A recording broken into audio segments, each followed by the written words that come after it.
Good morning. Good morning. In the next few minutes, we just want to highlight some of highlights on the election observation of our center, the issues we raised, and I believe in the round table they will be discussed further.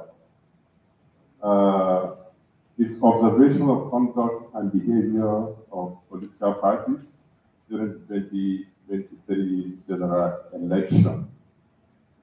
We try to indicate how important political parties are in terms of our democracy, Nigeria, and governance, and the role they have played since 1999. And we said in Nigeria, there are 6 general elections since return to democracy in May 1999. And of course, while democracy has been strengthened, there are still challenges with our electoral process. And we also said for every democratic nation, the election process are explicitly laid out to guide how political system approaches, what are the role of political parties, what are the role of political actors, what are the role of various other stakeholders. And of course, based on some of the challenges, the civil society organization led the demand for reform of the Electoral Act of 2010. And the Electoral Act 2022, there are certain innovations which includes the use of electronic devices, the transmission of results electronically, as well as the responsibility of INEC to support persons living with disabilities during the election. These are all innovations in the Act. Now, I'm rushing because of time. The Political Party Leadership and Policy Development Center in NIPSS was accredited by INEC to observe the election. And this was done with support from the European Union, support for democracy and governance in Nigeria. And let me say a little about the Political Party Center. It was established in 2013 by NIPSS and UNDP Governance and Development Project, DGD2. And it's a response to a report of a study carried out by Jeremy Lesbos and Professor Ibrahim, who is here. Please can you put your hands together for him? We can't talk about the center without making reference to that particular report. It has become a document that we use in guiding our activities at the center. It was a study on the capacity assessment of Nigerian political parties that was done. And it has helped us to shape the kind of curriculum we have in the center and the kind of activities that we do. So from 2013 to 2015, the UNDP DGD2 funded the activities of the center, and from 2018 to 2023 to now, the center has been funded to support political parties under the EU SDGN project. And under the EU SDGN project, that is support for democracy and governance in Nigeria, we have been working with political parties. There's various components, and for us, the Political Party Center at NIPSS, we to give support to political parties, and that's why since 2018 we have been working with the political parties and IPAC also. And the overall objective of the project is to promote pluralism, tolerance, internal democracy, and equality of political parties and the political party system in Nigeria. And let me also say this, in this particular project, We have some people who have been very supportive to this particular project when we began, before we began, and when we began. I want to mention Professor Yala, who has been very supportive in terms of the design of this project. Professor Idianu, our keynote speaker, they have contributed, as well as Professor Jibril also. So I want to appreciate you for all the support that we have received. I will not go straight to, we carry out a lot of activities under this particular project, and the whole essay is to build the capacity of the political party in various areas. There is the curriculum of the political party. I forgot to mention Professor Junaidu. He has been very key to the establishment of the center and also development of the curriculum of the center and also building the capacity of the political party. I recognize you, Professor Junaidu. Thank you very much, sir. There are some people you can't forget mentioning when you're talking about the political party center and NIPSS. So a lot of activities were conducted, training activities were conducted by the Center for Political Parties at various levels, engagement with IPAC, engagement with political parties at the state level to build their capacity under this particular project. So the whole essence of the election observation is to observe the conduct of political parties during the election, in particular in terms of inclusivity, in terms of application of alternative dispute resolution, in terms of engagement of youth, people living with disabilities, and so on and so forth, in terms of compliance with INEC rules and regulations, and several other things. So when we went out to observe the election, it's like, okay, we have trained the political parties, now you're in the field doing practicals. We want to see how you are applying knowledge and skills that you have acquired through the various trainings they have received from the political party center. That also led us to also review the code of conduct of political parties. We did that. We had several annual political summits with the political parties and several other stakeholders involved. So the National Institute Political Party Center in 2019 participated in the election observation, off-season elections in 2020 in Edo and Ondo, as well as the 2022 gubernatorial elections in Oshun and Ikiti. For this, what is our objective for the election observation? Again, is to observe the conduct and behavior of political parties on such issues as party primaries, campaigns, inclusivity, adherence to political parties, code of conduct, and other legal framework of elections, the conduct of political parties, campaigns, and elections. We set out to achieve these and other objectives. And we were in 12 states and FCT. In each of the states, in each senatorial zone, we selected 2 states. And in each state, we went to 2 local governments and also observed 2 racks in each of the local governments and a minimum of 20 polling units in each of the racks. So we had a total number of polling units that we visited in each state as 40. These are the states that we visited in the Northeast, Adamawa and Borno, in Northwest, Sokoto and Kano, in North Central, Plateau and Kogi, in Southwest, Lagos and Oyo, Southeast, Anambra and Enugu, South, Delta and Rivers, and FCT, we went to Babalada and Amman. Now, the whole observation was pre-election, election day, and post-election. And these are some of our findings. The report is still work in progress. Like we usually do at the end of analyzing the report, we're going to share with stakeholders, both soft and hard copies. This will just give us highlight of some of the findings. For the pre-election, there was a deck study which covered political parties that have representation in the National Assembly. And of course, the pre-election period, the very important event that happened was the 2022 Electoral Act that was passed. And of course, INEC kept on assuring citizens that of its intention to organize credible elections, most especially through the use of beavers and IRF during the election. So the confidence or the expectation of the citizen was raised, and people thought that everything was in the beavers and IRF.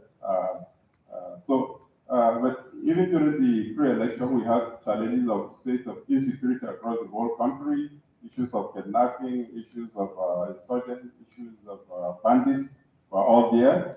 And of course, the issue of Naira swap became also a major challenge during that period. The issue of first scarcity was also there. And this affected the preparation for election both with the INEC as well as the political parties themselves. Of course, there are a lot of fake news, character assassination were taking place in social media, and the parties during this period were characterized by a lack of transparency in terms of their primaries, in terms of election of their officials. There was also vote buying during the primaries, exclusion of youth, women, and PWDs, most especially with the high cost of nomination forms that were being sold, even though there are some parties who were giving forms free to women and people living with disabilities. There was also a high level of cross-carpeting because party activities were not based on ideology, but also about power and money. All these things were happening. There are also campaigns, their campaigns mostly were not based on issue. They are much of trying to verbal attacks on other opponents. There was also increase in campaigns along ethnic and religious lines. We have seen that. Campaigns were done in worship centers, and religious leaders were coming out to make some declaration. There was also violent clashes between political parties during campaigns.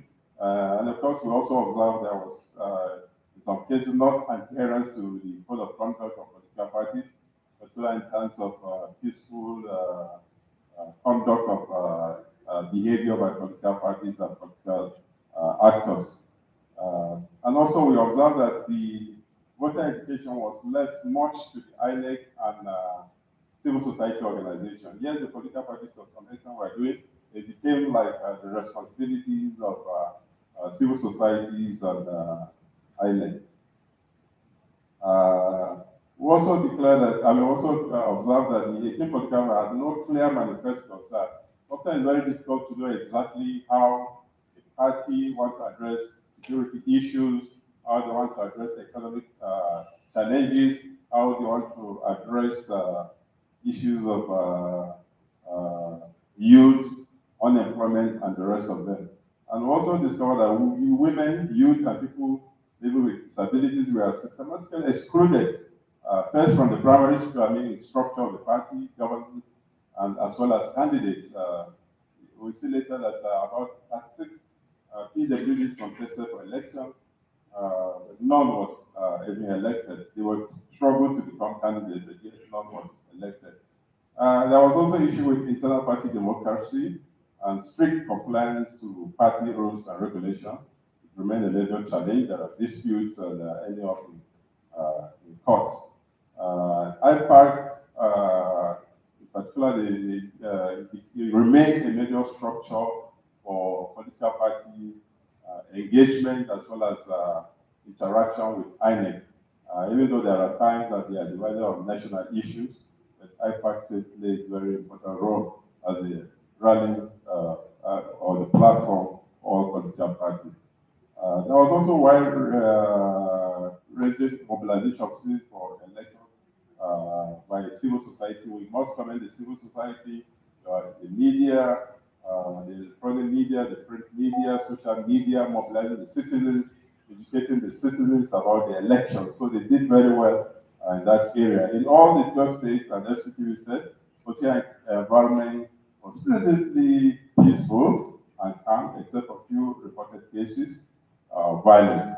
Also observed that there was smooth movement of election materials and voters, voters to polling units before the election. Party agents monitor the distribution of election materials from CBN to the RAC. We met a lot of them via observing how the materials are moving. On the election day, we also discovered that in most of the polling units, there was general calmness and orderliness during the process. There was remarkable presence of security agents at the polling units. Police were there, other security agency or paramilitary were all there. During the accreditation, election day also, accreditation and voting taking place simultaneously we said in some polling units, about 20% of the polling units visit the polling officers, officials, and materials arrive late. In some states, election did not start until around 2 p.m., some 12 p.m. Because of arrival of polling officials and materials late in those places. There were also a significant number of women as returning and presiding officers and collation officers. But there were very few women who participated as party agents and domestic election observers. In most of the places that we went, very few were, the political party agents were women. Mostly they were men. There was also more turnout of voters during the presidential and National Assembly election compared to the gubernatorial elections. Voters were so excited about the presidential election. People came out to vote. Some polling units by 6 a.m., 7 a.m., people are already on queue. Some on their own, voluntarily, they are taking numbers and waiting for the polling officials to arrive. There was still some of the polling units that were overcrowded. I think here in the FCT, at the legislators' quarters or something like that, the crowd was so much that people have to be locked outside, some have to be inside, and names were being called. So it was very overcrowded in some areas. Viewers were largely functional and used throughout the accreditation period, even though slow in some polling units. General election materials were adequate, and party agents cooperated with polling officials to ensure that PWDs were able to cast their vote without hindrance, and also with the women, pregnant women, and nursing mothers. Ballot boxes were visible to political party agents and observers in most of the polling units. Few of the party agents took part in checking PVCs alongside polling officers. At the beginning of opening of the poll, the party agents were doing that, but later, either they got tired, they don't even check that. Most of the party agents observed that the signing and stamping, of the ballot papers by polling officers. Party agents had clear view of the voting procedures. Most of the polling unit there was transparency in terms of the accreditation and voting. Accreditation and voting were very specific on that. Most of the party agents were not restricted from the process, that's accreditation and voting. Electoral officials demonstrated some level of knowledge of the procedures during the voting. Party agents at the polling units were there. Only about 20% of the political parties on the ballot paper had agents at the polling unit, specifically the big parties in court, or the leading party like APC, PDP, Labour Party, FDP had agents in most of the polling units visited. About 12% of the party agents were female, so I think it's still very low. Less than 2% of the party agents were PWDs, just only so very few of them as party agents. And about 80% of those who were agents were young persons. Most of the agents were only recruited, and we are not adequately trained before the election. Sometimes they don't even know their roles. as party agents at the polling units. They just there standing, and sometimes the tax, some of them were carrying deeper. Some were issued by NIPSS, maybe the party itself produced the tax themselves. So sometimes we're not too sure whether they are genuine or not genuine. Some of the party agents sponsored by we have that some of the party agents were sponsored by the contestants, not the party itself, but the person contesting the election ensure that his agents are there. We thought that should also be the responsibility of the political party. You have your agents, you have trained them, and you send them to the field. There are also incidents of some party agents giving handouts, such as food and drinks to voters after voting. Around the polling unit, sometimes you see somebody who found, okay, if you have voted, the car, there are drinks there, there are food there, just go there and pick and other things. Well, we don't know how to describe that, whether it's incentives or, yeah. The uploading, of course, the uploading of results at the polling units and collection center was generally problematic in all the polling units we visited. There were errors in some of the polling units due to the failure to upload results using the beavers. Some of our observers stay 9, 10 p.m. waiting to ensure that the upload was done. When it was getting late, they had to leave because we don't know what will happen after that. The issue of inclusivity, there are less female elected into the National Assembly at the end of the election, less, just 30.5% were elected to the National Assembly. That the representation of women is going down and down. 4% of the elected members of the, 4%, women accounted for 4% of the elected members of the State House of Assembly. And like I said, out of the 36 PWP that contested, none was elected. So I'm sure Jake will react to that. Youth were, depending on the categorization of youth, we believe that youth were elected into the various offices. Of course, the post-election, there are several issues of that have gone to court and tribunals. So again, we have done a training on alternative dispute resolution, and a lot of the cases, there are cases resulting from the party primaries that are in court, and the election also that are in court. Primary cases are not the result, and the election has taken place, the cases are still in court. So we felt that tribunals and courts shouldn't be where election matters should be finally settled, and that's what we are likely to have. So we believe that in terms of recommendations, that all registered political parties should be active in their polling unit to safeguard their vote and the process during the election. We also recommend that NIPSS-PPLPDC should include its training curriculum capacity building for party agents. We want to ensure that we train them so that they know when they are out there what they need to do. NIPSS, in collaboration with IPAC, to conduct a comparative study of inter-party advisory council as operated in other countries. We tried, when we began this project, we included, we included study tours of some of the countries so that IPAC will also, learn lessons from other countries. But unfortunately, it was not included in the final project document. But I think it's a very important thing.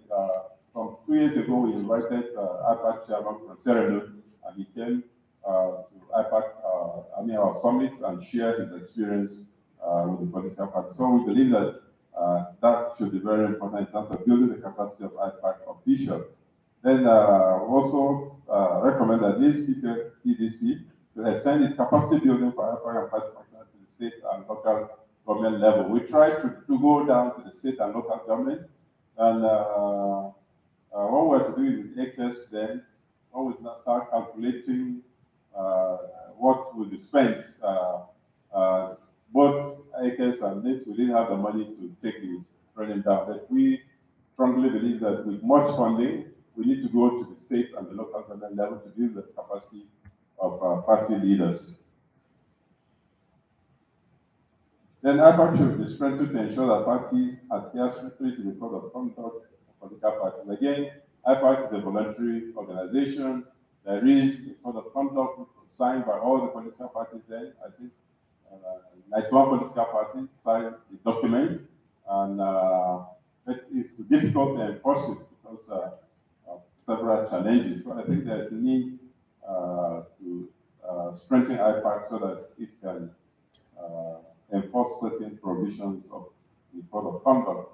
NIPSS-PPLPDC should deepen its capacity building for political party on inclusivity, women, youth, and PWDs. We have done that, but yet the challenge still remains.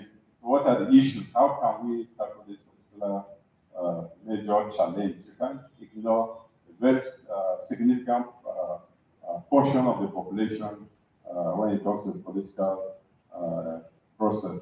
I'd like to address the challenge of timely distribution of election materials. It's very important. Additional polling units might be required in some of the polling units that are overcrowded. And I'd like to strengthen the campaign financing monitoring mechanism because it's a major challenge.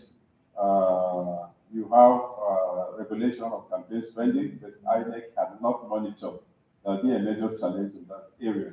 INEC should further improve the capacity of the technical and polling officials and the official use of dealers and others. Then NIPSS, alongside with other stakeholders, should strengthen the institutional framework of IPAC to enhance its professionalism with political parties. IPAC has an office, as a complement of some staff.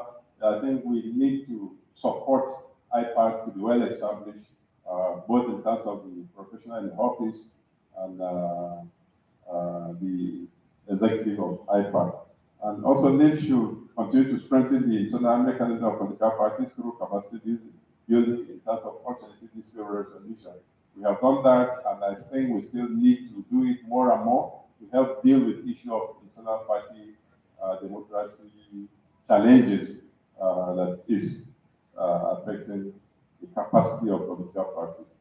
Then we have been bringing up this matter over the years, and we think after the 2023 election, there might be need again for us to have a rethink of unbundling INEC.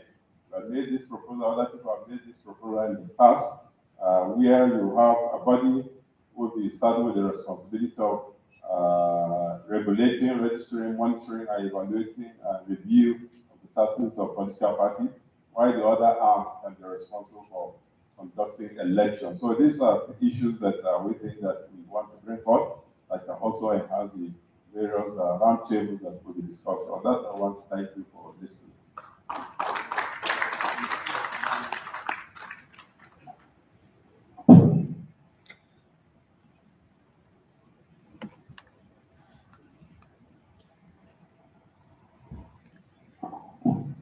Another round of applause for Dr. Musa Umar for that very clear presentation,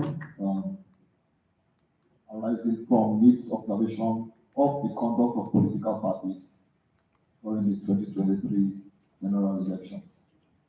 I think it is appropriate that we also take a few responses from the floor. So if there is anybody that wants to, we should just take everything as part of the, all right, beautiful. Okay, so we'll take everything as part of the interactive session after the roundtable sessions. We have two roundtable sessions that are going to follow immediately. The first roundtable is going to focus on the discussion of the conduct of the 2023 general elections. We are going to look at issues and challenges. Issues and challenges relating to the conduct of the 2023 general elections. The chair of this session is Professor Jibril Ibrahim. It's my pleasure to invite you to come to the podium. Please put your hands together, ladies and gentlemen. Professor Jibril Ibrahim. Thank you very much, sir.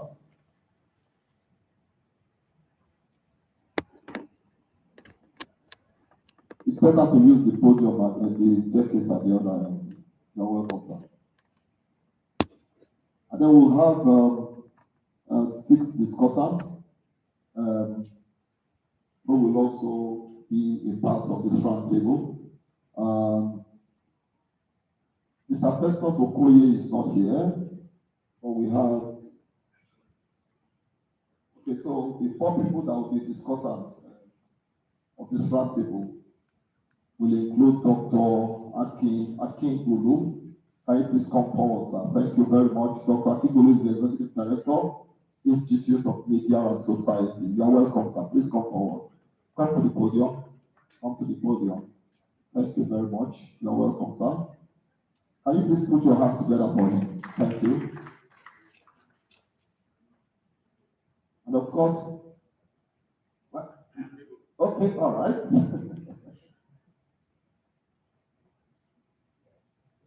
Okay, just sit. Yes, right here. Yes, sir. No, the next one. Yes, sir. Yeah, that's fine. Thank you, sir. All right, we also have Engineer Yapagi Sani, National Chair of IPAC, who will be a part of this round table.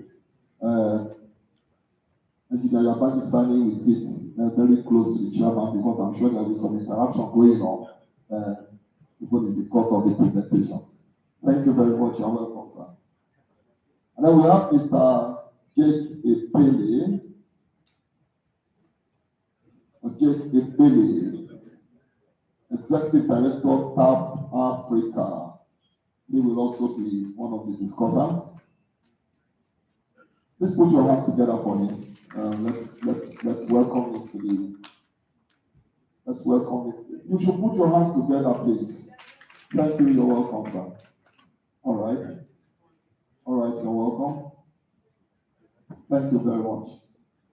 And then finally, for this session, we have Professor Hassan Saliu. He's the president of the NPSA. Is Professor Hassan Saliu here, please? Please come forward, sir. Thank you very much. Where is he? All right. Okay, I let him step out. He'll be joining us on the podium. So without much ado, let me invite the chair to anchor this session. Thank you. Good afternoon, everybody, and welcome to this discussion on issues and challenges of the 2023 general elections. You know, one of the issues about this election is the great difficulty of separating facts and make-believe. This morning, I was listening to the BBC Hausa service, and to my surprise, the resident electoral commissioner for Adamawa State was being interviewed by journalists. And I was a bit surprised because I've seen INEC Commissioner Festus Okoye said the guy has gone AWOL, he's missing. INEC is looking for him. Police is looking for him, and then here he is being interviewed. And the first question was asked, well, everybody is looking for you, the police and INEC. Why are you in hiding? And his response was really interesting. He said, are they looking for me? I'm not aware. But they have my number. Why didn't they call me? Now that I know they are looking for me through you, before the end of the week, I'll go and look for them and say, why are they calling? Why are they saying they are looking for me? So I got really quite confused on what are the facts. The second question he was asked was, why did he announce results while there is a returning officer who is enabled by law to make that announcement? Again, he said he's quite shocked at that. He was quite shocked at that question.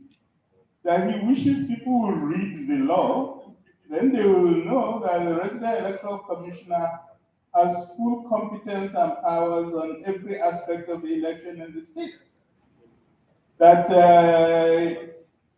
he had called the returning officer, told him that, look, these results are ready, come and read them. And the guy refused to come. So as a responsible officer who is a lawyer and who knows what the law says, not to be accused of dereliction of duty, he decided to announce the results because he is empowered to announce the results. And that went quite differently from what INEC itself has been saying, that he didn't have such powers. That was why I was glad we were starting with National Commissioner Festus Okoye, who has been very active in making pronouncements on this issue. But Festus has gone AWOL so that he wouldn't be asked to make sensitive comments. But we have with us a formidable panel that would be able to speak to all the complex issues that have arisen in these elections. And OK made the point that the tendency on the 2023 elections is to have extreme views, in the sense of people thinking the elections were total shambles on the one hand, or that they were correct in all their main particulars on the other. And he appeared to suggest that maybe none of those positions would be accurate, and that the reality of the elections would be much more complex than the way in which some people tend to oversimplify them. We have an hour for the presentation, and after the presentations, we'll have discussions. So it would be good if we have presentations for the first 30 minutes, so that we have a full 30 minutes to discuss after the presentations. Lots of issues have been raised already this morning from the various presentations, the solidarity messages, the keynote, and the presentation by NIPSS of its own observations. But there has been very little discussions of these presentations. So hopefully at the end of this first 30 minutes of presentation, we'll have enough time to have an open discussion that will throw a little more light on the complexity of these elections. I will start with the boss of all of Nigeria's political parties, Engineer Ayaba Ijesani. And if we can keep our presentations 6 to 7 minutes, that will allow us to keep to the schedule. Thank you, sir. Thank you very much, sir. Well, the elections have come and gone, except for the fact that we can't say it is concluded yet, because, like we all know, a number of cases are before the tribunals actually, and we hope that within the 180 days allowed, we'll be done with those cases, so that particularly the governors, and in fact even the president, can really concentrate on the act of governing properly. But I will say that when you look at the pre-election matters, which is the preparation, by INEC in particular, it is very engaging, in the sense that virtually the entire country, in fact even outside Nigeria, were sufficiently sensitized and mobilized, and with very high expectations of what INEC would do at the end of the day, meaning that INEC was going to deliver a very credible, reliable, free, fair, inclusive election. And everything was there to prove that yes, INEC was going to do this because the money was provided on time, the Electoral Act was there, the materials were there, the enabling environment was created, meaning that the innovations brought in by INEC as far as the technology was concerned was there. And like I said, people were effectively engaged. There were dry runs of the system in some off-season elections. So it was really a kind of anticlimax when what happened on the day of the election, especially where it matters. Where it matters, if you look at it critically, is the presidential. Yes, other elections are very important, but all eyes were on how are we going to handle the elections concerning number one citizen of this country. And like I said, it was an anticlimax. In fact, it was an embarrassment. From my engagement, our engagement was INEC. It appeared as if INEC staff themselves were taken aback. So that's why I might believe that perhaps if INEC were compromised, perhaps it's somebody within the organization itself that perhaps the top layer of the manager of INEC may not be aware of. Because when we met with the chairman of INEC, he was looking very, very dejected, to say the least. That he said, Chairman, honestly, we do not know what happened. I'm talking about on the 25th February election, when beavers were not able to upload to the portal of INEC. And of course, what explanation can you give? I said, were you hacked? His answer then was that they were not hacked. So until they came up with these technological glitches that there were some failures in the technology and things like that. Okay, well, we are still there because that is a huge indictment on the process itself. Because the INEC guidelines were very specific as to what INEC was going to do, and INEC promised they are going to deliver, as far as their guidelines were concerned.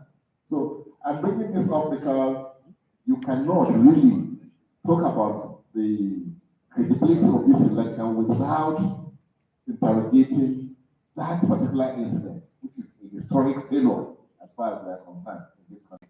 And again, the manner of failure of the system is something that also calls to question, because how could the failure be selective? Why was it that Beavers was able to transmit the results as far as the elections concerning senators, House of Reps were concerned, but failed to transmit the results as it concerns the presidential election?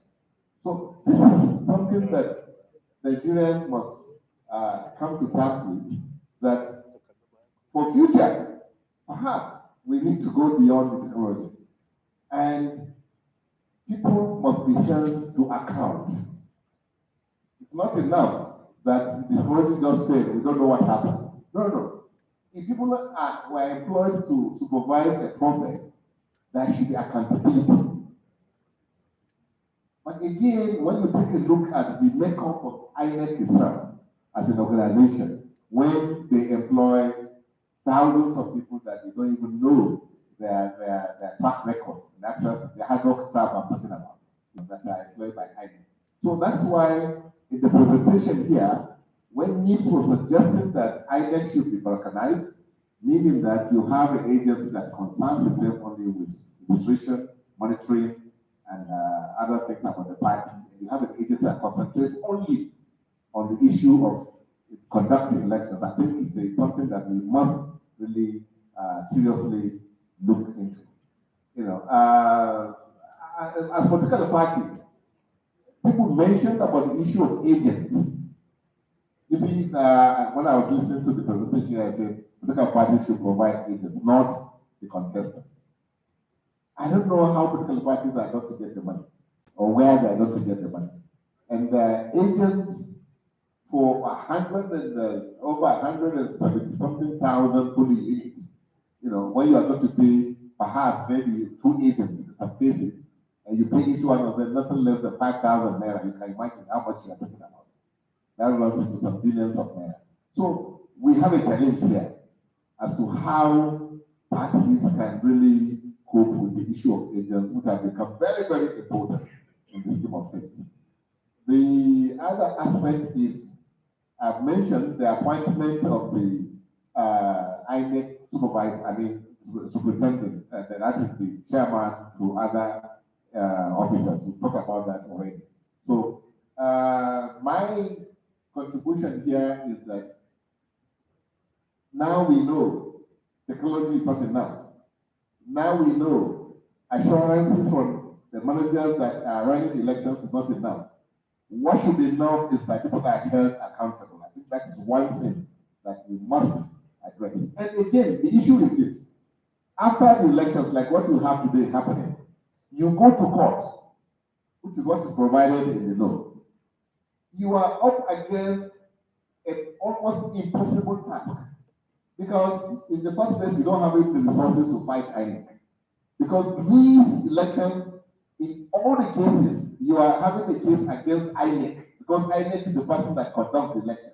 So you, as an individual, you can't, fight the resources that INEC has to hire the best lawyers and what have you, and then to tell you that, this is what happened. So I don't know how we're going to resolve that, because you are not, when you go to court, it's not as if you are fighting against your opponent. No, you are querying the manner of the conduct of the elections, that INEC did not do its job. So, and then you now have again to put up with the opponent. So, go to court, yes, but I think we need to take a second look at this go to court issue and ensure that people who conduct these elections are held accountable. That's the point I want to drive home, so that it will not be that, okay, we have done what we are supposed to do, go to court. Again, so we have another thing playing out, which is the issue with, it's also about the elections, because the elections have to take place also, which is the National Assembly, the election of the principal officers of the National Assembly. I think we must be very careful how we handle these hard-earned democracy.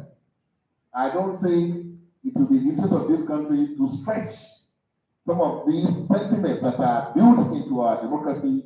I'm talking about religion, I'm talking about religion, I'm talking about issues of regionalism. We should do everything possible to work and ensure this democracy works in a manner that those factors are taken into consideration for now. Because what I think is the noise I'm hearing, sorry I use the word the noise, is that North is asking for the Senate President, to be also given to the North. I think we'll be stretching it too far, So we, as IPAC, we came out, we said that it should go to the South-South or South-East. We don't want anything that will make this government not to be able to perform. And then they come with the excuse of National Assembly is not cooperating, or you have crises that you shouldn't have. So thank you very much, sir. So I hope I didn't. Thank you so much. Engineer has raised 4 key issues. The failure of technology, or is it, as Samson Itodos put it earlier, the failure of people handling technology? Then he raised 2 important accountability issues. The first is that the time has come to start holding people who failed in delivering their mandates accountable for their failure. The second issue is in terms of the judiciary, where he raises the huge challenge that when you go to court, as everybody advises you to, you are not just facing the opponent you contested against, but also the institution that organizes the elections, that has an institutional interest in making the point that it did its work credibly. The fourth issue he raised, which is also important, is in terms of funding for political parties to play the type of role they are expected to play.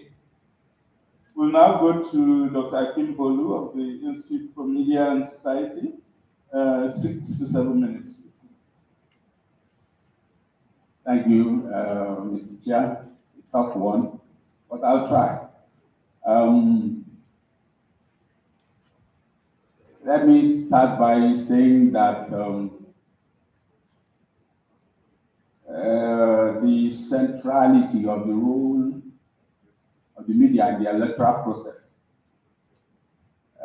came to the fore during the electoral process, particularly the elections that we just went through. There are so many things to talk about, such that if I'm giving hours, even a whole day, to still not be enough. But I try to say a few words on the role of the media during this process. There is no doubt in my mind, and I believe in the mind of almost everyone, that the media played a very important role during this process. It acted as a platform for discourse for citizens, no doubt about that. Provided information, provided education, if you like. It's also provided a platform for engaging electoral dimensions, such as the fighting of ethnic wars, the prosecution of religious wars, and all of those things. But let's leave that. Let me just speak about just 3 areas, that I consider very important, about issues in the media, during this process. The first has to be the issue of the policy environment. Going into this election, by policy environment, I want to look at the environment of the legislations that were put in place to regulate the media, the regulations that were put in place, and all of that. The Electoral Act, for example, made some important provisions. It says, for example, in Section 94, that campaigns will start 150 days before the election, longer than what it used to be, 60 days, 90 days, which meant that the media had a very long period to give coverage to the electoral process. Very fine. But there were other provisions there that said, for example, in Section 95, that the media must provide equal coverage for all political parties in the electoral process, and then some other clauses that which didn't quite sit well. If we have time, we'll be talking about that maybe during the discussion. It also went on, to say that there will be what is called a silence period in the coverage of the elections, 24 hours to the election. No media organization, especially broadcasting, should say anything in the area of campaigns. But it didn't stop there. There were other legislations in the environment which were more or less negative, adverse, to the work the media. Legislations such as criminal information legislations. You'll be surprised to know that the law of sedition is still in place in Nigeria, and several other, the cybercrime laws. This process in the past few weeks and months, we're still hearing of cases where people were hauled before courts on charges of cyber stalking, coming from the Cybercrime Act and all of that. Several laws in the books which were not friendly towards the performance of the work of the media. In addition to that, we know that there are several bills in the National Assembly which seek to further restrict the environment of performance for the media.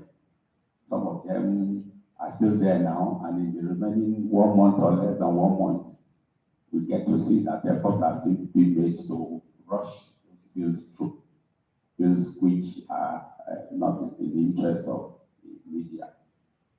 In the area of regulation, well, I think it's common knowledge, some of the things that happened during the elections,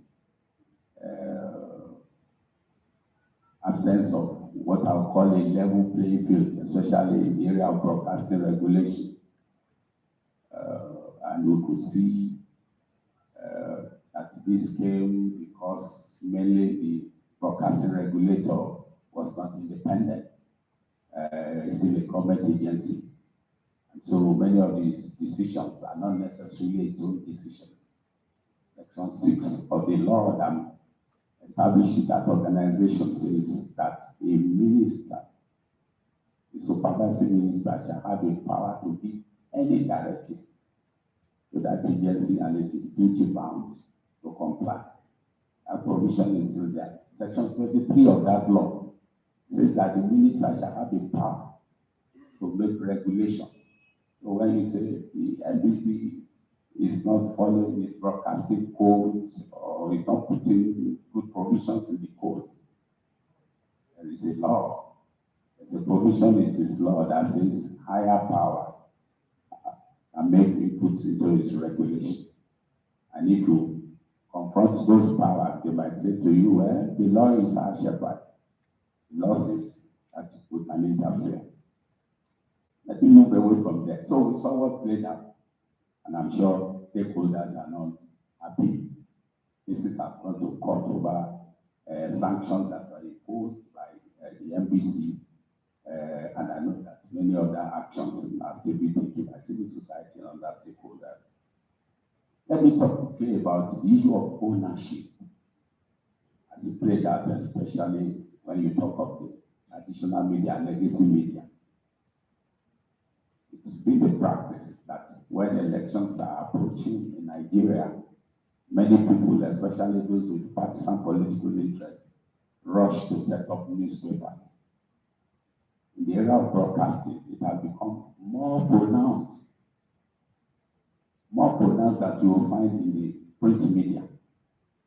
I can tell you from where I sit now, and from my vantage position, studying the broadcasting sector, for many years, that today politicians are the biggest investors in broadcasting, either as owners or as investors in content. That goes to affect the content, puts the journalists, the broadcasters, they're under pressure. So when you see the media, coming out and you see infractions, a lot of things go on in the background. Pressures for owners. That's one side of it. Another side of this ownership problem is the state, or if you like, the government. All of these government, so-called government-owned broadcasting stations, radio and television that we find,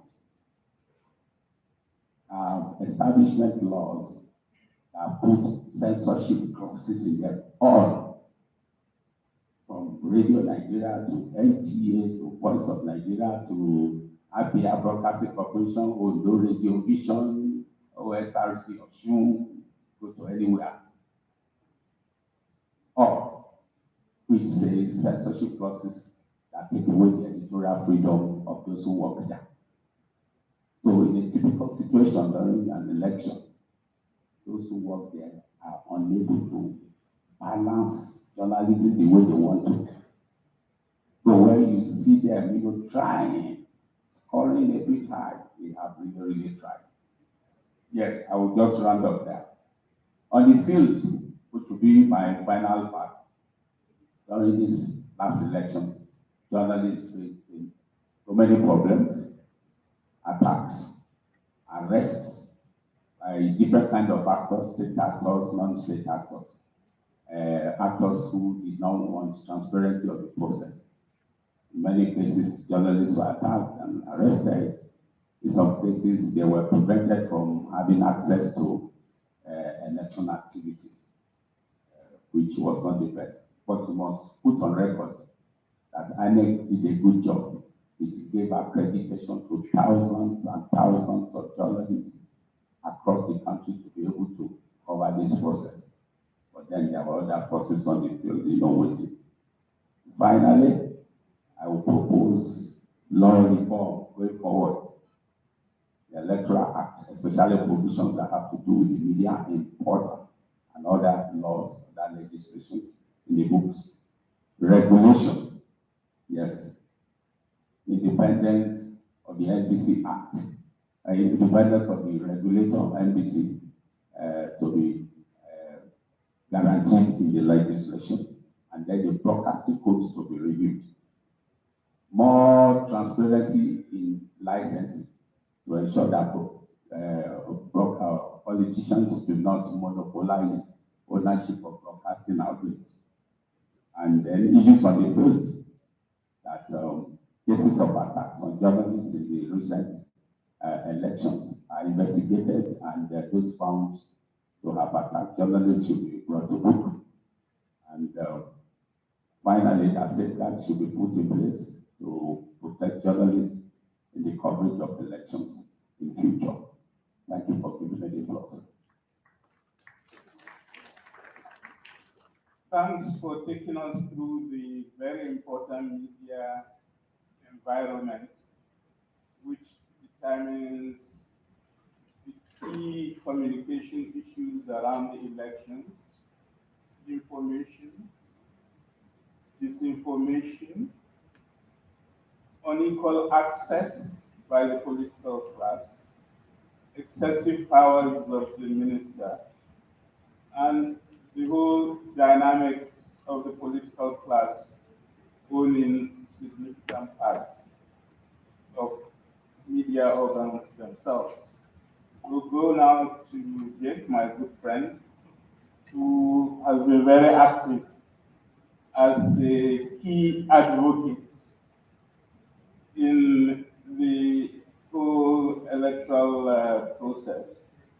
Now you have 6 or 7 minutes to reflect back on what were the issues that struck you, and what are the challenges we must confront. 6 to 7 minutes. Thank you, Prof. Good afternoon, fellow participants, and thank you, the organizers, for inviting me. I'm just going to look at 3 things. One, what is it that we were able to do during the election? 2, what is it that we saw during the election? And then thirdly, what is it that we want to see in the future of the election in this country? I'm going to take time to try and create some sort of link or intersectionality between what I'm saying and the core gospel that I preach, which is inclusion of persons with disability in the electoral process.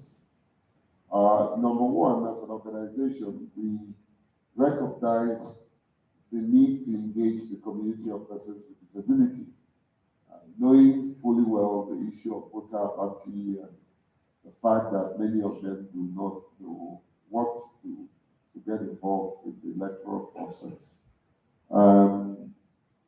Previously, the little work we've done, at the point that we were trying to go into this bigger intervention, we noticed that, take for instance, just about 2-3 people were contesting the election who are persons with disability.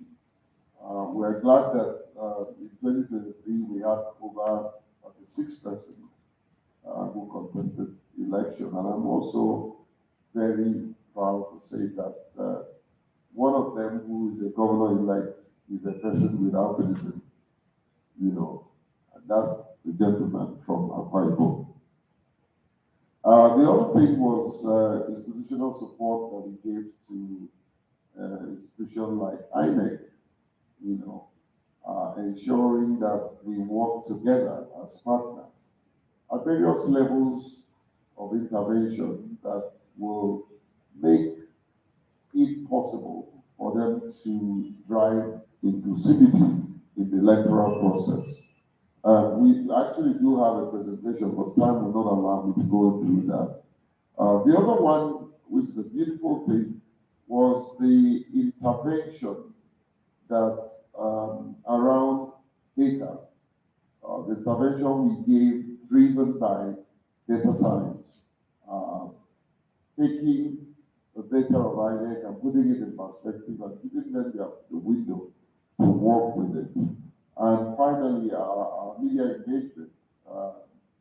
We had this Able to Vote campaign where we went to the community and further educate them, but also we came back and created the Able to Vote guide, which was on primetime television, where we're educating them what to do and what not to do. And of course, I also want to say that our campaign has not stopped, because we've just launched what we call the Able to Serve, where we are putting pressure on the incoming administration. And please help me tell them that, yes, you have been giving us previously positions like SA, Senior Special Assistant on Disability. It will be an injustice if the president-elect does not appoint at least one person with disability as a serving minister in his cabinet. It will be a total injustice. The same injustice can be extended to governor-elect or those who are sitting governors if they did not at least give one opportunity for persons with disability to serve as governor. So now, in rounding up, Prof is looking at this time. Let me quickly pinpoint what we observed happen, because we were really involved in the election. We were also really involved in constant day-to-day conversation with those who were running the election. Number one, there was this inadequate logistic and electoral material deployment by INEC. It was so grossly inadequate that it helped us to spell inadequacy in capital letters. Number two was near failure of the election technology. Either it was made by man-made, it was by man-made or by glitches, the newfound word in Nigerian dictionary, glitches, And I'm glad that my IPAC chairman has said that even INEC chairman, looks like eventually in denial of whether there was glitches or no glitches. I don't know what happened. But another thing is ineffective communication during and post-election. I was one of the first people on channel when Yaga released to say that, look, they are not and I think it was Chamberlain who asked me, say, well, Mr. Taylor, what would you say to INEC now? I said, tell Mahmoud to go on air and tell Nigerians that he has a problem in that area. Ineffective communication, even with the best of intention, when you're not able to communicate those intentions, you create unnecessary perception, and oftentimes negative perception that will take you years to correct. I stand here to say that Mahmoud is a good friend, a good man who has good intention. But you see now, we now saw a disconnection between his lips and the action that his people took in the field. Who will you hold responsible? Him. And so that ineffective communication has brought us to where we are. Another thing, and finally, is interference by political actors and persons of interest. There were people who manipulated and strangled this election and did it with such effrontery that they don't care what happened. That's a story for another day. Finally, what do we see? One, inclusive election, nothing more than that. Prof, it's becoming dangerous not to have an inclusive election. It is a cross raid on democracy if you try to do anything in that realm without making sure that nobody is left behind. Number two, political systems. I think I'm beginning to think whether are we really practical? Prof, you're a political scientist. Can we interrogate the political system that we have and see whether it's adaptable to our situation? Multi-party system. Is it really good for us? We are trying to borrow American system. America is running two parties. Can we not go back? We can't, because those who are running it have their own selfish interests, and once their interest is not accommodated in one political ideology, they create their own political ideology. Number three, the EMPs.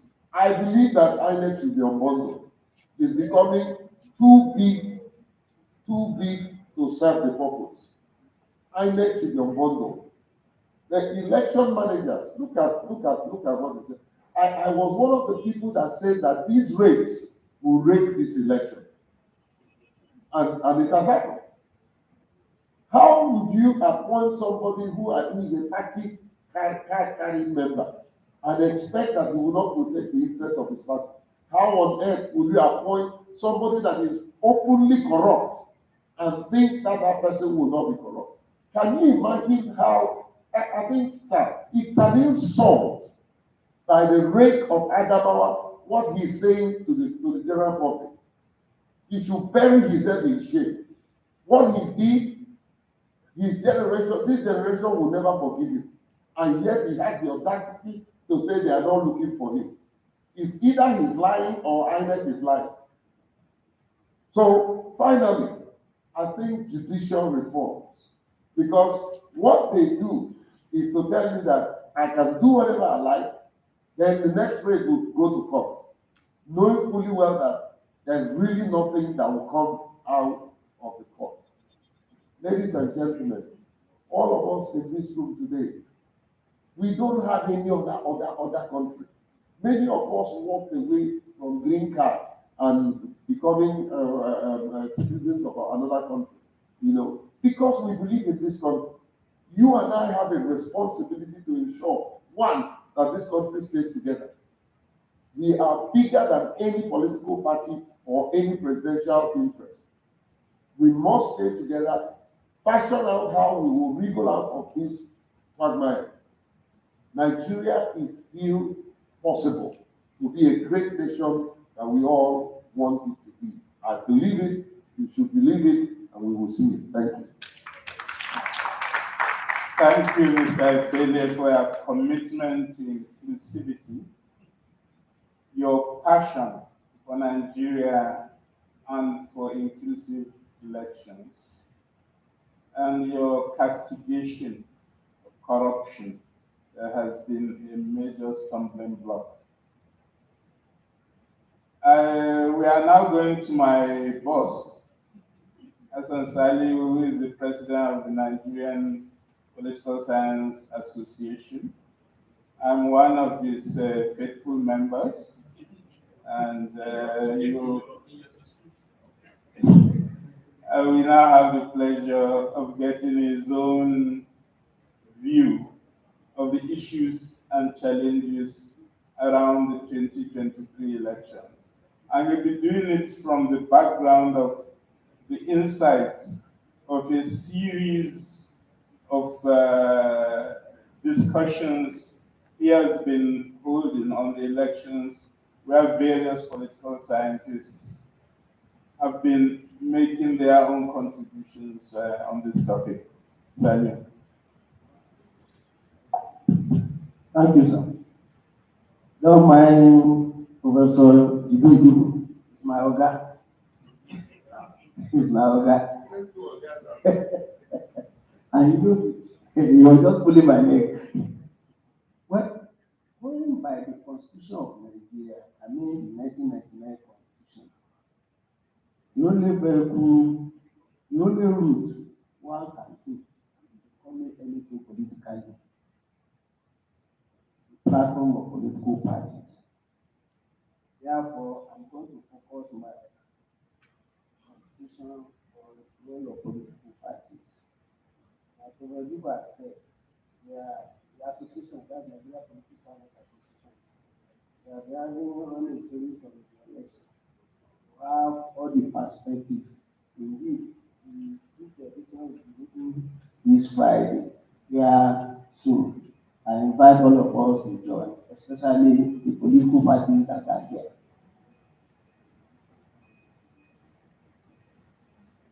If the platform political party is the only route one can take to become a governor, to become a president, House of Representatives, it then means that we have to critically look at political parties in Nigeria and examine the role they played during the last election. The parties in Nigeria, especially going by what the chairman has said, that they have financial problem. Funding the party very, very difficult. But I want to argue that we already assume we have political parties in existence. Concretely speaking, my argument is that yes, we have what look like political parties, but are they strong enough to play the role we expect them to play? And my answer is no. It's no, because we make an assumption that is not correct. That the parties are clear, their managers are saints or well trained to run the party. But let us examine each of the parties to discover that these managers that we think they are, the well trained managers that we think they are there, they are not there. I therefore argue that party managers are not grown on the trees, rather they are trained. I'm therefore happy that NIPSS is trying to party managers, but we still have a lot of ground to cover in having people who are really trained in the art of managing political parties. Well, by what I've said, it means that the result of the involvement of political party in the last elections is mixed. We have the good aspect, we also have the bad aspect. I hope nobody will challenge me on that. And if anybody wants to challenge me, let me give these instances, these factors. How many of the pre-election cases are in court now? Why are they many? They are not in court because of the activities of our association, Nigeria Political Science Association. The cases are in court because of the activities of political parties. The other one, we still have gaps in the process of nominating candidates for our election, in the process of electing party leaders. If that is not convincing enough, somebody talk about capturing money. Okay, talk about capturing violence. I think it's not violence that's been captured. Political parties have been captured. And that's why they have not been able to perform the role we expect them to play. So for us to see that role, the creating of political party, we have to try to disengage party from those who are controlling it negatively. For us to be able to see the positive role of political party.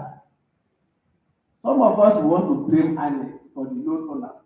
ANEC did not do this one, ANEC did not do that. this and that, currency swap and stuff like that. But the institution that we can legitimately hold responsible for low turnout of who should be political parties. In political parties, because we are expected to mobilize Nigerians, we have a role to play in mobilizing Nigerians in performing their duties, electoral duties. To the extent that 225 million or so participated, we cannot exonerate the party because if they have played their role, the number, pairing other forces, other factors, at least the number should have been higher than that. The parties, especially the dominant party, have civil war going on in Labour Party, in the APC, and then the members of the court taking the chairman to court. In PDP, we have court going on. And what that means is that our parties are still weak. Unless they resolve their own contradictions, they may not be able to play the role they expect them to play in the electoral process. Some arguments have been advanced in terms of why parties are not playing their role. We talk about problem of funding, we talk about the capturing of the political parties and stuff like that. But what are my suggestions to reverse the ugly trend? One, Nigerians should try to capture the party, try to take control of the party. As long as we leave it to the control of the actor or the control of the people who are controlling the party, we may not get anywhere. Nigerians who want good governance, where you take the good governance in the political party, that's not political party. Once you leave the activity of political party to people there, there's no way you get end result. There has to be fanatic because things are being cooked in the political party. You can't be senator, you can't be anything unless you belong to the political party. So therefore, we should pay attention to what is happening there. We have heard about the opening of political parties, of panel, which is good. But talk about the attitude of people who are running the party. So that we will not end up having a change of name. We have an agency running the party, monitoring. What about the attitudes of Nigerians? What about the attitude of people in these various political parties? I think we need to take the two together. Otherwise, it will just be a cosmetic. You should involve. Like I've argued, we still need more training for our party managers. Yes, our awareness is organizing a program, master program for party managers. We still need more so that the activity of the party will be in line with the constitution of Nigeria and be in line with the various constitutions of the party. We believe that they are still in position, they are still impunities in political parties. And for you to have a democracy, you must have democracy. For Nigeria's situation that we want to have democracy without democracy. And where you have democracy, that you hope that when they take over power, they do well. In the parties. Or if the parties are fast to democratic tenets and principles, how do you now expect the candidate will put forward the democratic vote in action and in 2022 electoral act need to be reviewed. We have heard judgments that look that are not too pleasing, where people who didn't contest for primary suddenly being recognized as candidates. In fact, one of them wants to be Senate president now. I see that people protest. So you see, we have to review it to reduce the power of political parties in choosing candidates for election. I agree. They have to choose their member, but their procedure, that must be prepared and followed by everybody, so that we know that this one has been put forward by a political party. But in a case where somebody in APC wrote letter to somewhere and can say it was our candidate, where the court defend that, contrary to what all of us do, that this person didn't contest for primary, but 2 or 3 of them are senators now. Even one of them from my state is a House of Rep member now, who did not contest. He contested for senatorial, he lost. like to go to House of Rep. No serious screening or party primary took place, but we don't recognize. Also vying for speakership of House of Rep.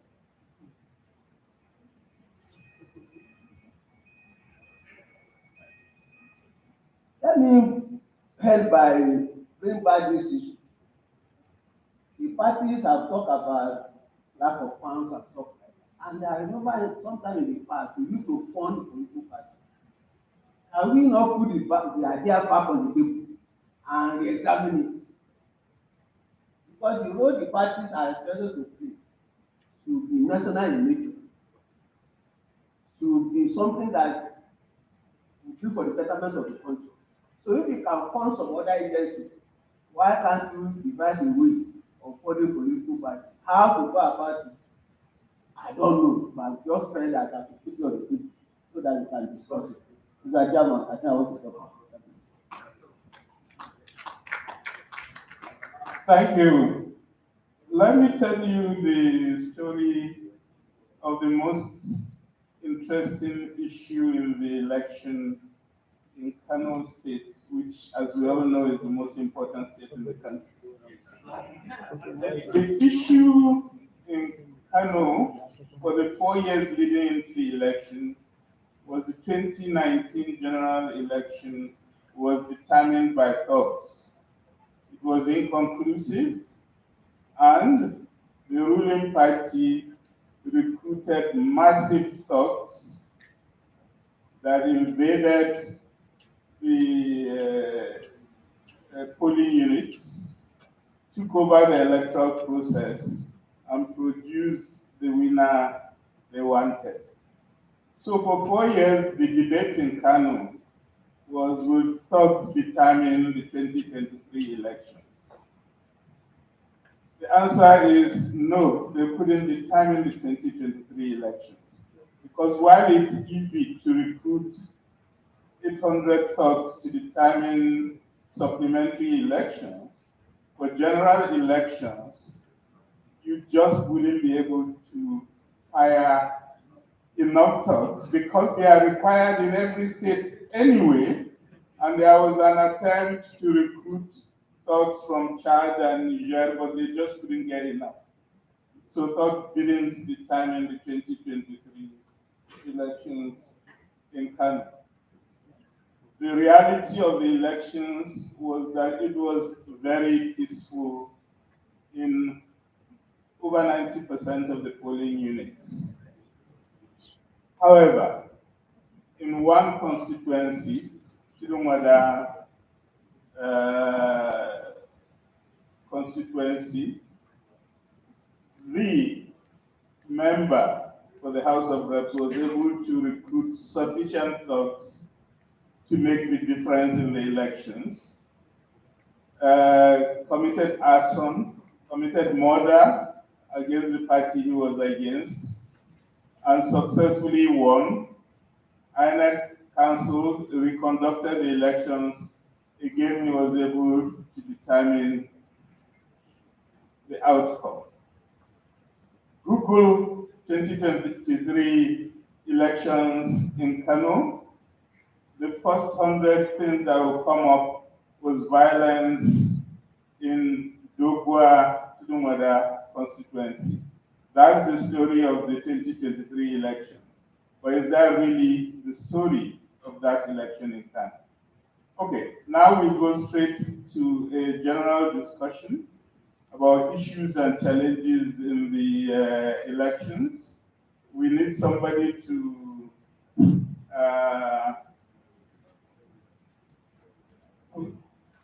okay, there's one there. Okay.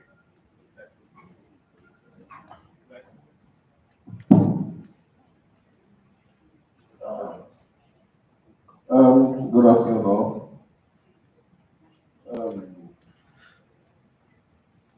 organizers of the program. This 2 minutes, not a long speech, although you are a veteran politician, and politicians love long speeches. Well, we're going to solve the problem by some kind of speeches. Anyway. 2 minutes is more. That's the point.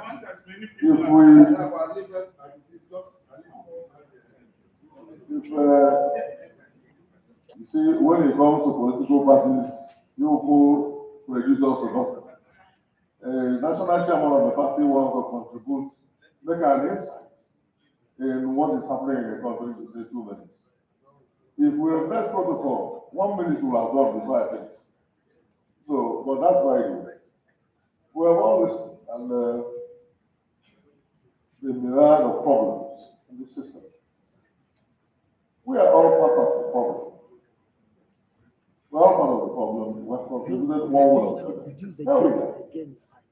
Political Science Association. Can anybody tell me the last time the chairman of INEC, who decided to be a political scientist? The historian. History and political science are different.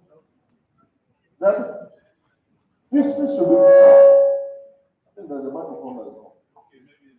History should be part of what those that aspire to occupy political leadership should be taught.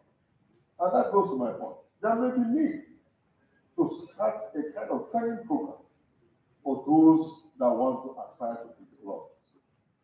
There may have to be a kind of tutorial. Just like you don't come out, I'm a lawyer by training. I'm a former presidential candidate. At least I completed 2015. So I know some of the issues that there are some that we can't say, there are some in the public for purposes of enlightenment. We need to. Just like you don't come out of university and you go to the court. And just like you don't finish reading medicine and you go and start performing surgery. Some of these people have no idea of Nigerian history or the political history of the country. Therefore, you expect them, as a governor, as a senator, to do things that will advance the cause of Nigeria. They will not. There's no way you will know what you don't know. So there may be a kind of training for those that want to aspire for leadership. News may need to record this and maybe interface more with IPAC on how we can set up an institute that can do that. I am happy that we're beginning to the point is beginning to be made. There is need to unbundle like that. I make this overburdened. And in all this, we say, where is National Orientation Agency? When we were in the university or in the secondary school, the Ministry of Information then used to take up enlightenment of people about politics. Or what is expected of them. Where is National Orientation Agency in all this we are doing? Yes, enlightenment is supposed to be by political parties to convince people to choose their own thing. But the agency, National Orientation Agency, has more reach than most of the political parties. But they are missing. That's far from it. If we unbundle INEC and just give them the task of registering and managing political parties, it may just be nice. Our attitude, like we have seen, is part of the problem. We have wrong attitude to most of the things. The way we manage power after election is also part of the problem. Take your mind back to 1979. Shagari, after winning the election, he said all the parties should participate. But here we are. Once a party wins the election, it also put different. And sir, Prof, asking that parties should fund parties for their pocket. It's a tall order. You are saying pay annual dues, pay membership dues, buy membership card. And some other people are saying, take 5,000, come and be our member. How will anybody want you to bring your own money? And somebody say, if you become a member, give me 5,000 or 10,000. So there's need to look at a whole lot of things again. And above all, the lack of national interest in what we do is probably what is the problem. The national interest is supposed to be what everybody's interest should align to. But we have not had that. From 1960 to today, there is no national interest. Okay, we have been saying we want national unity, but there has never been a Ministry of National Integration. These are things that are missing. If you don't have national interest, personal interest, tribal interest, religious interest will take center stage. And that's what we have been seeing. There must be needs to clearly define. NIPSS will play a very big role in this. Political parties will need to play a very big role. If it is what we're able to identify and follow it through, it may help us. If you don't do that, Just like everybody will say, oh, politics is about it. It's not about personal interest. It's about national interest. That's why in America, whether you are Republican or Democrat, American interest stands above every other thing. Unless we're able to look that, internalize it, and practice it, we just will say outside. And that's how come in South Africa, they're able to define their own. Everything is only in South Africa, their politics is still one. They have multiplicity of tribes like Nigeria. America, in fact, has all the races, not even tribes. All the races in the world are in America, but their system is one. Because they are the clearly defined national interests of America. Therefore, Nigeria should sit down and think of how to evolve one. What is it chapter 2 of the Constitution cannot be?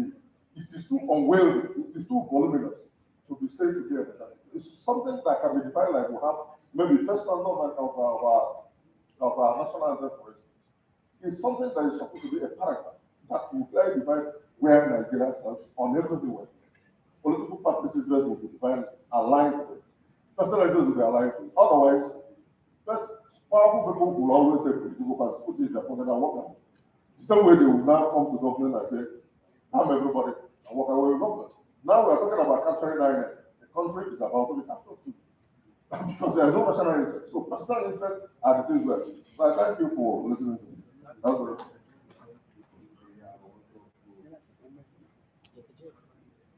Yeah. Who has the floor? All right, just a minute before you take the stage. When you want to make your contribution, it will be useful that you tell us your name and you tell us the party that you are affiliated. Sorry, my name is Martin Okoye, a lawyer by training, but a politician by practice, a member of board of trustees of the APC and the former presidential candidate. Thank you very much. Thank you very much. My name is Musa, the national chairman of SDP. Let me start by thanking NIPSS for their untiring effort to enrich the capacity of both the political class and the technocrats. Please keep it up. It's a good thing. Number two, I want to start by what the chairman of the Prof have said. What happened in Adamawa is depressing. I feel like I'm not really in Nigeria. In a state where you have a commissioner of police seated, security agencies seated, and somebody was covered by government officials to get what he did, and INEC there and then disowned the process. Within 24 hours, INEC wrote to the security agencies to investigate the man. And from all we had, the man was taken out by a private jet.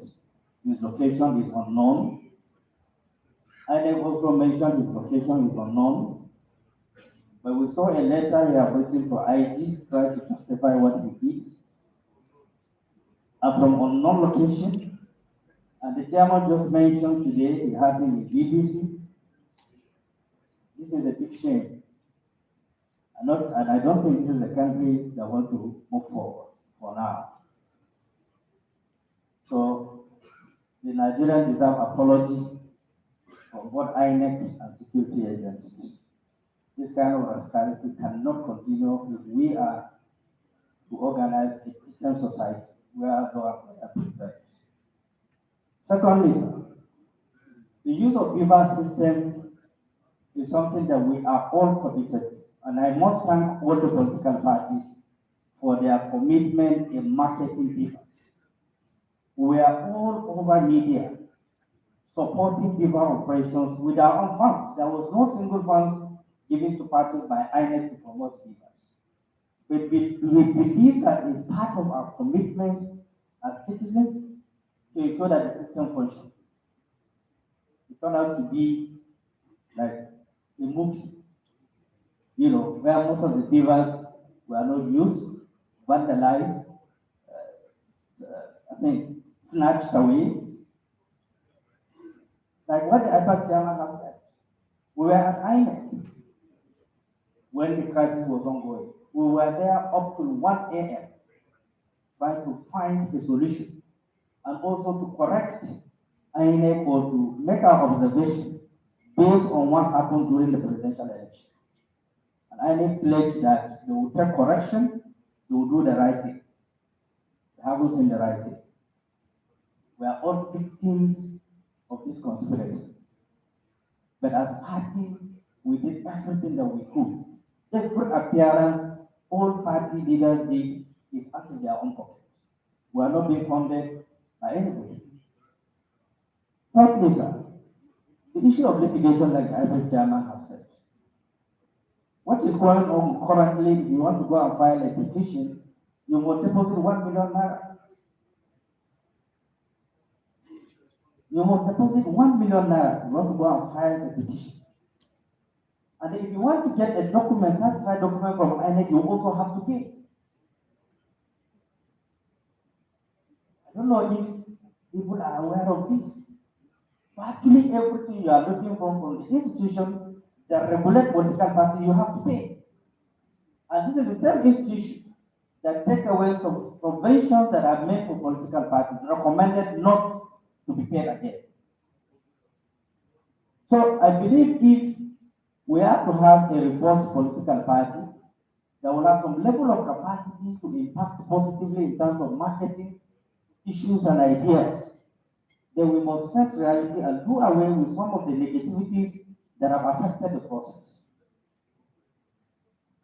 Now, conducting elections generally, INEC is meant to have over 1.5 million staff nationwide who believe in INEC, believe in the operation of INEC and the sanctity of INEC. As it is today, you have less than 150,000 INEC staff. Now, every election, INEC will hire unknown characters that they cannot determine their political affiliations to go and conduct election, and you expect to have free and fair election.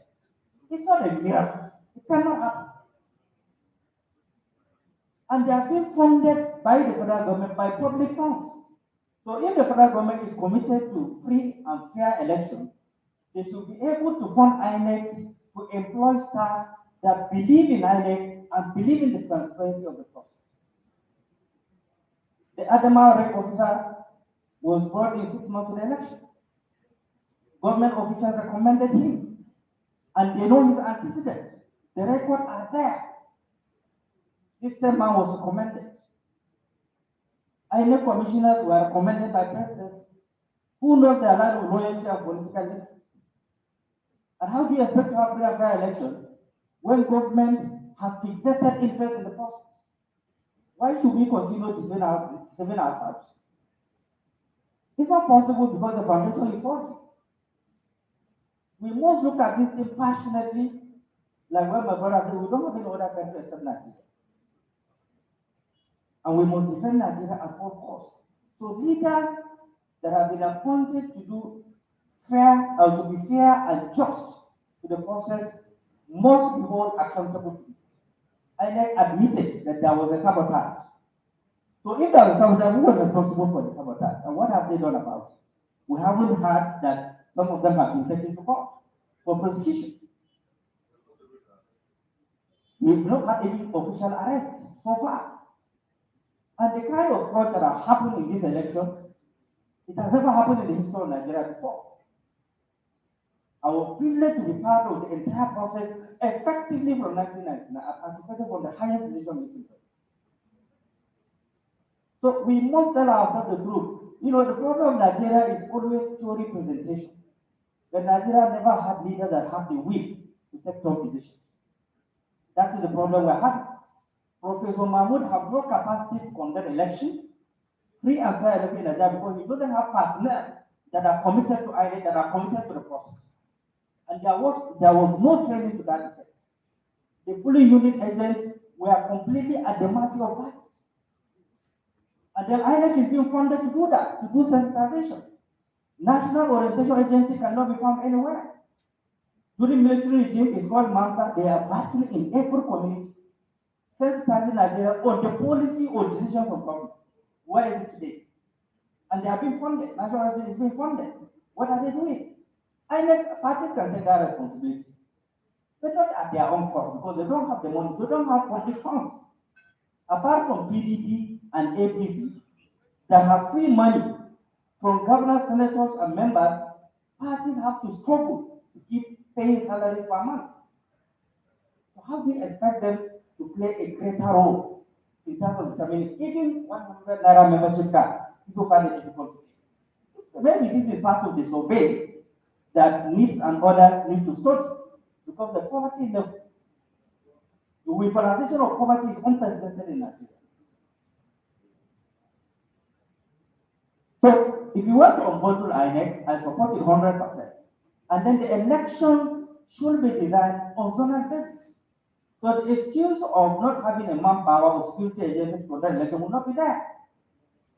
You must do it on zonal basis, conduct elections zone by zone, so you deploy capacity in terms of security agencies to ensure that the conducive environment, the environment is being protected for people to come and cast their votes. But as big as Nigeria it is, if you go to every polling unit, maybe you find one policeman, probably civil defense, and then trying to control thousands of people or hundreds of people that are coming at a particular polling unit. How realistic it is? Thank you. Thank you. So, Prof, please let me talk. I'm here, otherwise I shouldn't have been here. No, we have the Yes. That is why we are here. If NIPSS funded this thing for people to generate ideas. So, otherwise, if you limit what we say, there's no need for us to be here. They can fix that. We are here. We need our schedules, our activities, management to be here. We can spend the whole day generate ideas that will solve the problem. Let's do it. Otherwise, why should we come here for 2-3 minutes and then we go? And then nothing happens. And then you accuse leaders of parties not doing the right thing. So, vote buying again is very important. But then, who are the architects of the vote buying? It's the PDP and APC. It started in the 50 states. That was when the competition started. Money buying votes. Because no other party have the money to buy votes.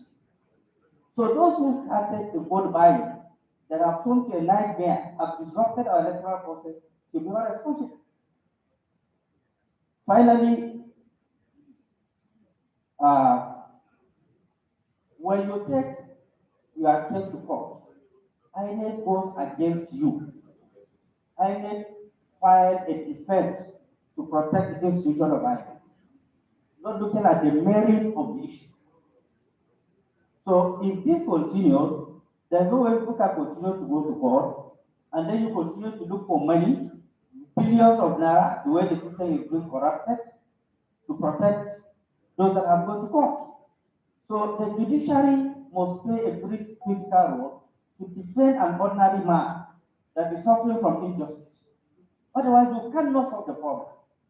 You have thousands and thousands of cases that are ongoing. And others have announced that they have budgeted billions of naira to lawyers to defend them. So it's a crisis in this situation, and I hope and I do pray that people that matter, that have the capacity to tell INEC and other stakeholders to look at all these things practically if we are ready to move forward. Otherwise, we are just deceiving ourselves. Thank you very much.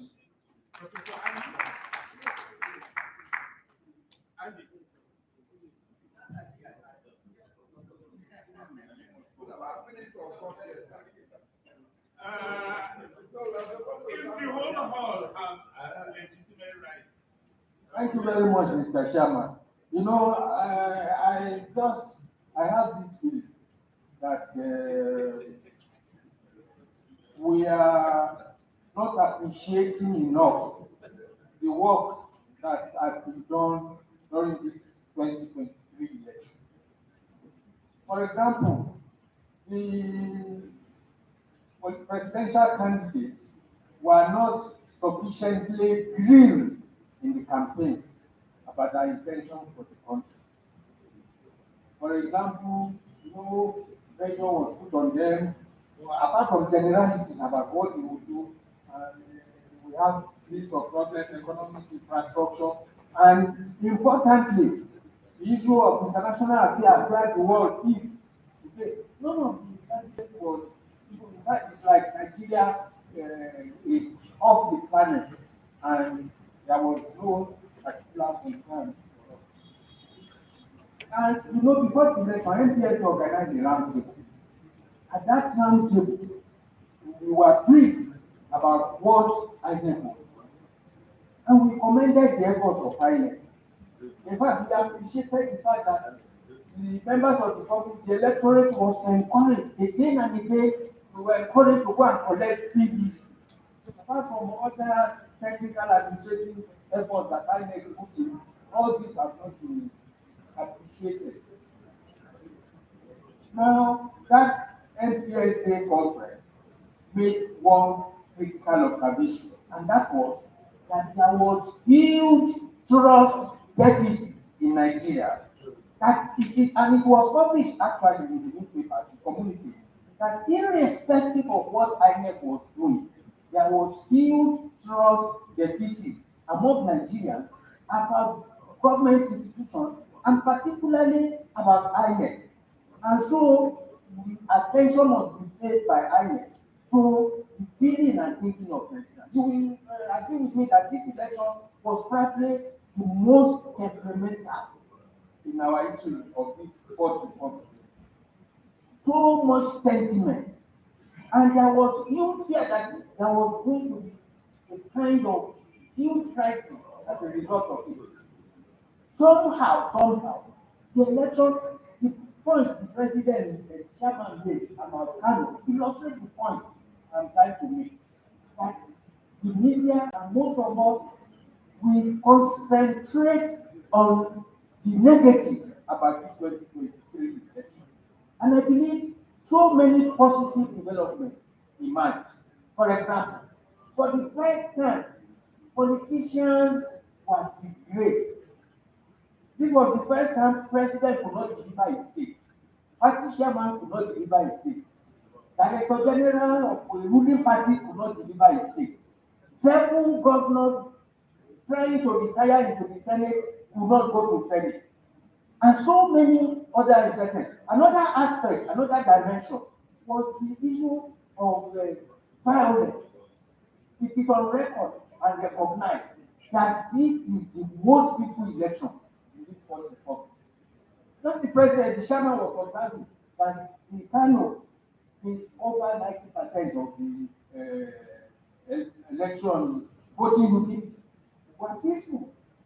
Yet, when you Google and you listen to, you believe that the whole thing was even the Lagos that was supposed to have been very rough was slightly peaceful compared to the previous election. So I'm trying to say that we must appreciate what INEC has done. We must not throw away the baby with the bathwater.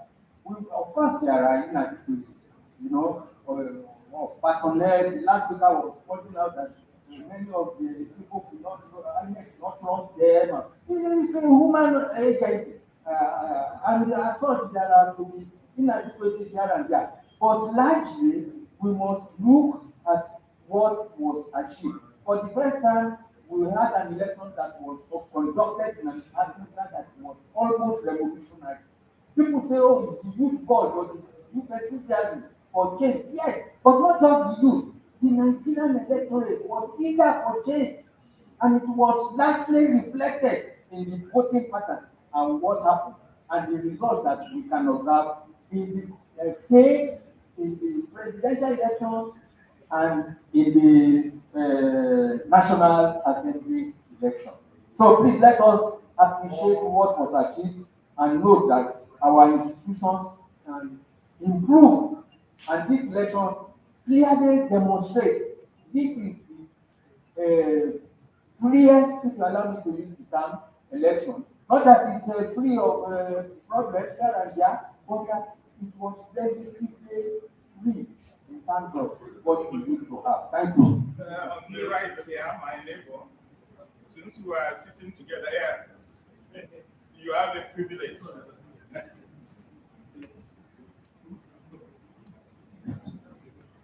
Mr. Chairman, sir, I am Professor Tosa Kariman. I'm representing the National Chairman of the Young Progressive Party.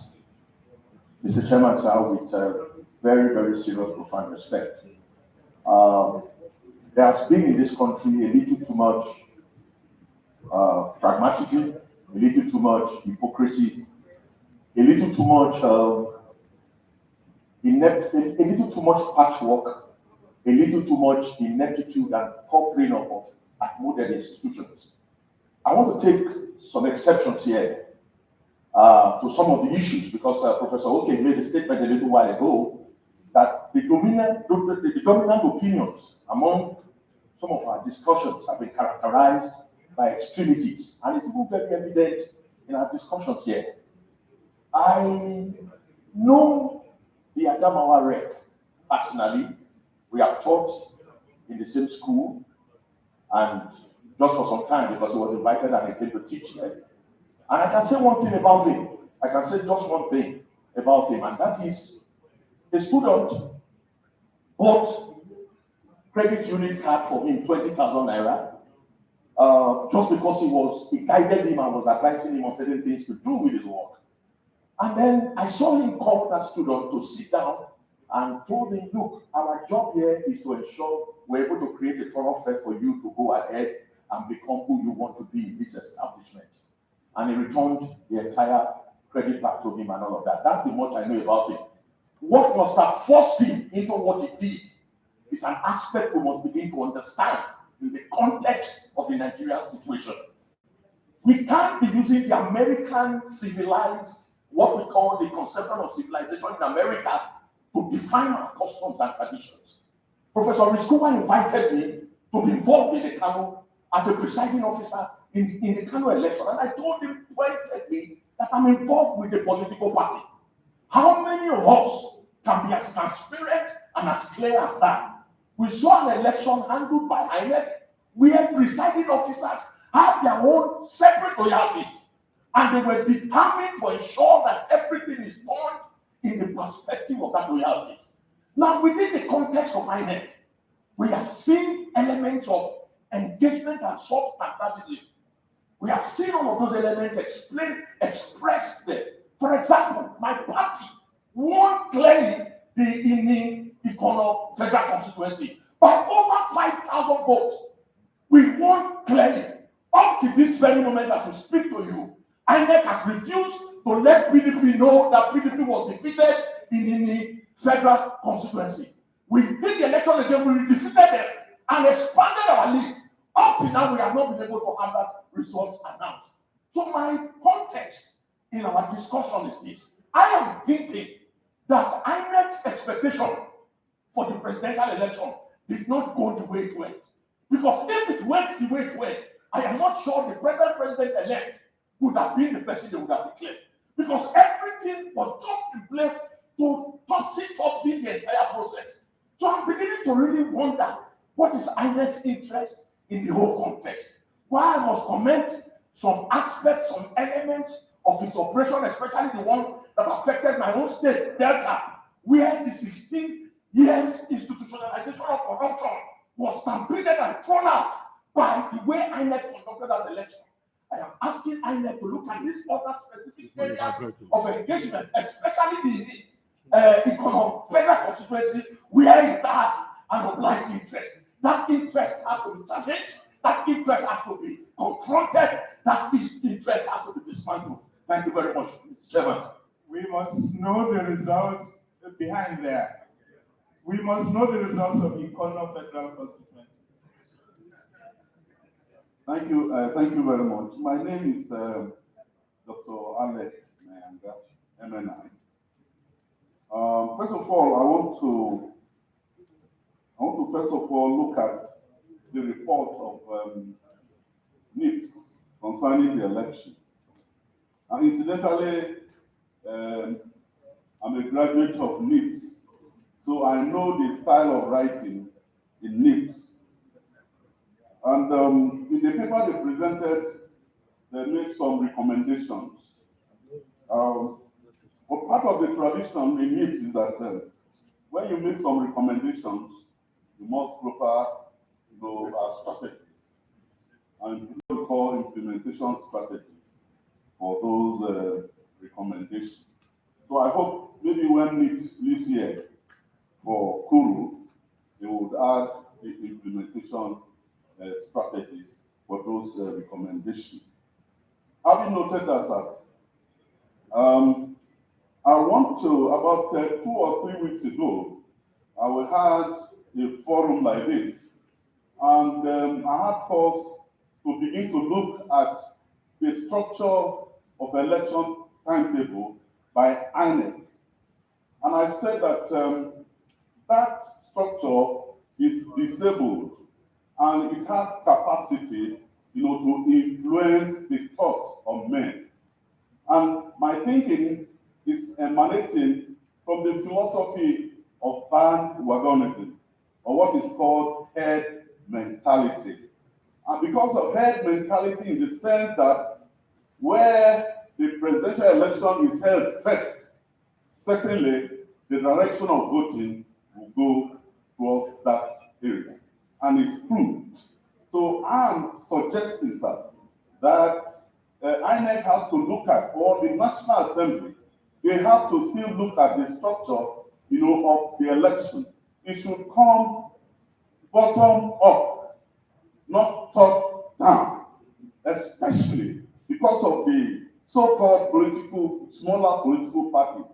They will not be included in the whole scheme of things because the vehement political parties will take the whole votes. So I'm thinking that the National Assembly should look at that structure such that elections should come bottom up to the presidency. And finally, sir, I've not finished. Now, I'm saying that we should raise the bar of educational qualification of those who want to ascend to higher position in Nigeria, in a situation where the president of the country has WAEC or WASC to get into the presidency. And meanwhile, in the public service, you cannot even become a director if you don't have the first degree of HND. So in a country like this, we do not need any WAEC holder to become president of this country. The bottom line should be first degree of HND. Thank you very much, sir.